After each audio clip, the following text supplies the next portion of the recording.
लगातार पिछले कई सालों से हम सुनते रहे हैं कि भारत का मीडिया बिकाऊ हो चुका है, वो पैसे के लिए कुछ भी कर सकता है, ईमान बेच सकता है। आज पहली बार इस तरह की कोई चीज सामने आई जिसमें बाकायदा डॉक्यूमेंट हमारे सामने सबूत इस तरह के आए हैं, जिससे ये पता चलता है कि भारत का एक बड़ा हिस्सा जो है मीडिया का, वो वाकई पैसे के लिए कुछ भी करने को तैयार है। cobrapost.com नाम की जो वेबसाइट है, जिसने पहले भी कई इन्वेस्टिगेशन किए हैं, अनिरुद्ध बहल जो पत्रकार हैं वो इस वेबसाइट को चलाते हैं, इससे पहले भी इन्वेस्टिगेशन ये लोग कर चुके हैं। उन्होंने दरअसल ये एक जांच पड़ताल की है, एक अंडर कवर इन्वेस्टिगेशन किया है, जिसमें ये देश के सबसे बड़े जो न्यूज चैनल्स हैं, अखबार हैं और वेबसाइट हैं, उनके दफ्तरों में गए और वहां पर जो सीईओ और एडिटर रैंक के लोग हैं, यानी जो डिसीजन मेकर्स हैं, जो फैसले लेते हैं न्यूज रूम्स में, उनसे जाके बातचीत की, उन्हें पैसा ऑफर किया और ये कहा कि क्या वो वाकई उनके लिए ये काम करने को तैयार हैं। और अगली बात जो मैं आपको बताने जा रही हूं, वाकई रोंगटे खड़े करने वाले हैं कि आखिर वो क्या काम था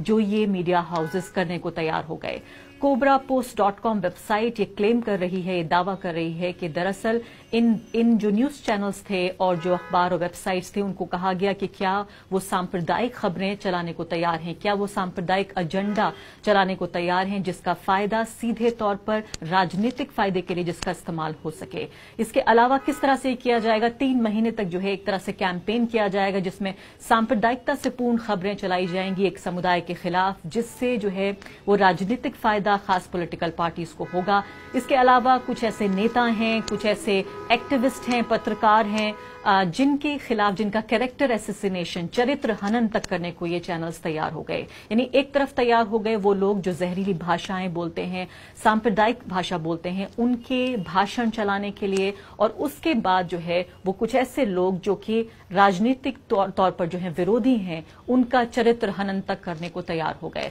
आपको पैसा तक हम बताते हैं कि 6 करोड़ से लेकर 50 करोड़ रुपए तक ऑफर किए गए, और ये जो अखबार और चैनलों के मालिक थे, दरअसल ये कैश पैसा लेने को तैयार हो गए, यानी सीधे तौर पर ब्लैक मनी लेने को तैयार हो गए। आपको याद होगा पिछले कई सालों में, 2014 में जब नरेंद्र मोदी की सरकार बनी, उससे पहले भी किस तरह का कैंपेन इन न्यूज चैनल्स ने और अखबारों ने चलाया, जैसे कि ब्लैक मनी के वो बहुत खिलाफ हैं, और किस तरह से ब्लैक मनी जो है वो भारत की जड़ों को खोखला कर रही है। आप हैरान होंगे ये जानकर कि वाकई ये मीडिया हाउसेज जो हैं, ये अखबार, टीवी चैनल्स और वेबसाइट, ये कैश पैसा लेने को तैयार हो गए, यानी कि कैश के बदले, पैसे के बदले ईमान बेचने को, देश बेचने को तैयार हो गए। आप ये सोचिए कि अगर ये न्यूज चैनल्स और अखबार जिस तरह का सांप्रदायिक ध्रुवीकरण का पूरा एजेंडा चलाने की इस पूरी मुहिम में शामिल होने को तैयार हो गए, बाकायदा न सिर्फ कि उन्होंने इस ऑफर को कबूल किया, बल्कि ये पत्रकार जो अंडर कवर गए थे, इनको ये तरीके भी बताए कि किस तरह से जो है इस कैंपेन को, इस पूरे एजेंडे को, इसके कवरेज को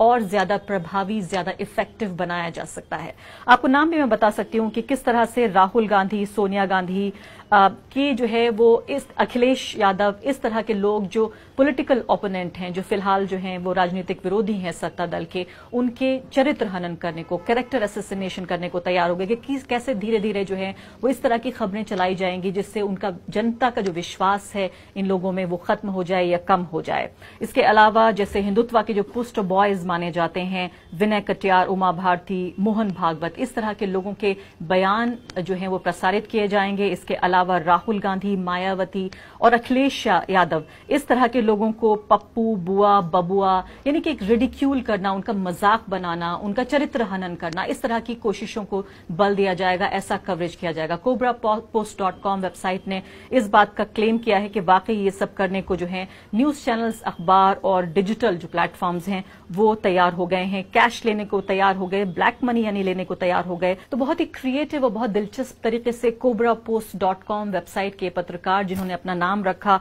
आचार्य अटल, और सर पर जो है स्कार्फ बांधकर और उस पर राधे राधे लिखकर एक साधु की वेशभूषा में गए और ऑफर किया कि इतना पैसा, 6 करोड़ से लेकर 50 करोड़ हम देने को तैयार हैं। आप देश में हिंदू कट्टरपंथ फैलाइए, आप सामाजिक जो है द्वेष फैलाइए समुदायों के बीच में। क्या आपको अब भी हैरानी होती है कि क्या वाकई कासगंज से लेकर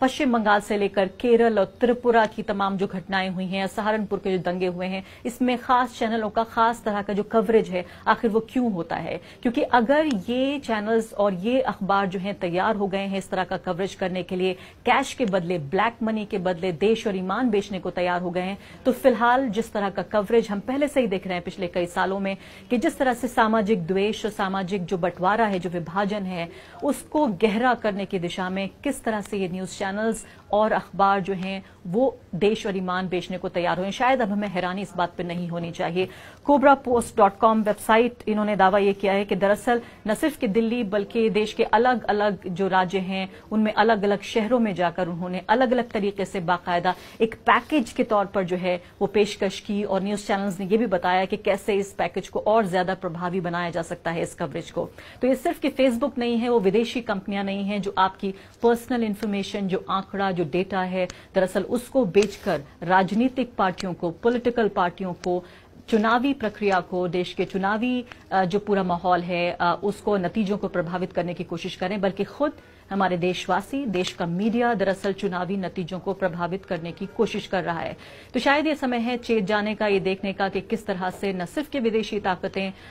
सोशल मीडिया के प्लेटफॉर्म्स, जो हमारा आंकड़ा और जो हमारा डेटा है, हमारी जो पर्सनल इंफॉर्मेशन है वो बेचने को तैयार हैं, बल्कि खुद न्यूज चैनल्स भी इसको बेचने के लिए तैयार हैं। तो बेहद दुख और अफसोस की बात यह है कि लोकतंत्र का चौथा खंबा, जिसको दरअसल लोकतंत्र के जो और 3 खंबे हैं उन पर नजर रखने के लिए, उनकी जांच पड़ताल करने के लिए और किस तरह से जो जनहित की पत्रकारिता होती है, जो पब्लिक इंटरेस्ट जर्नलिज्म होता है, दरअसल उसके लिए ये लोकतंत्र का चौथा खंबा बना था। और इसी तरह से एक विश्वसनीयता बनी कि आम आदमी के लिए पत्रकार जो है पत्रकारिता करते हैं, लेकिन किस तरह से मीडिया का एक बड़ा हिस्सा, मैं ये नहीं कहना चाहती कि पूरा भारत का मीडिया बिक गया है या बिकाऊ है या सेल पर अवेलेबल है, मैं ये कहना चाहती हूं कि भारत का एक बड़ा हिस्सा मीडिया का, कम से कम ये वेबसाइट जो क्लेम कर रही है वो ये है कि वो बिकने को तैयार है, देश को विभाजित करने को तैयार है, इस तरह का एजेंडा जो है वो लागू करने को तैयार है, जिससे देश की जड़ें खोखली होंगी। यानी चुनाव नतीजे प्रभावित होने के अलावा देश की जो जड़ें हैं सामाजिक, वो भी कमजोर होंगी।